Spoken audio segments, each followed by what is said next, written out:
একে তো ছন্নছাড়া পারফরমেন্স, অন্যদিকে কালে ভদ্রে টিম প্র্যাকটিস। তাই গণমাধ্যম কিংবা সোশ্যাল মিডিয়াতে সমালোচকদের সমালোচনায় বিদ্ধ টিম বাংলাদেশ।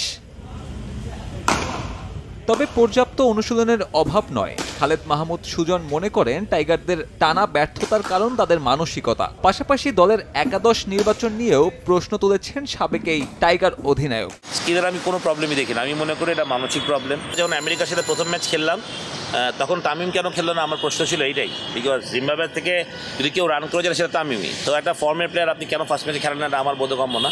কিন্তু আপনি যদি এখনও জানেন না যে আপনি কোনটা আপনি মেইন ফার্স্ট ম্যাচে শ্রীলঙ্কার সাথে আমরা কোন টিম খেলবো, দেন ইটস ভেরি সারপ্রাইজিং অ্যাকচুয়ালি। বেশ একটা লম্বা সময় ধরে রানে নেই টাইগার টপ অর্ডার। যুক্তরাষ্ট্রের কাছে সিরিজ হারের পর প্রশ্ন উঠেছে লিটন শান্তদের যোগ্যতা নিয়েও। তবে সুজনের মতে যোগ্যতার হিসেব টানলে এর চেয়ে বেশ ভালো দল টিম টাইগার। বিশ্বাস আছে দ্বিতীয় রাউন্ডে উঠবে শান্তরা। লিটন, সৌম্য, শান্তর কথা খুব বেশি হচ্ছে আসলে। তিনজনই আমাদের খুবই দারুণ তিনটা ব্যাটসম্যান, সফল তিনটা প্লেয়ার। হয়তো বা রান হচ্ছে না, বাট আশা করি হবে এবং বাংলাদেশও ঘুরে দাঁড়াবে। আমি মনে করি শ্রীলঙ্কার সাথে প্রথম ম্যাচ থেকে এবং সেকেন্ড রাউন্ডে বাংলাদেশ খেলবে, সেটা আমি পুরোপুরি বিশ্বাস করি।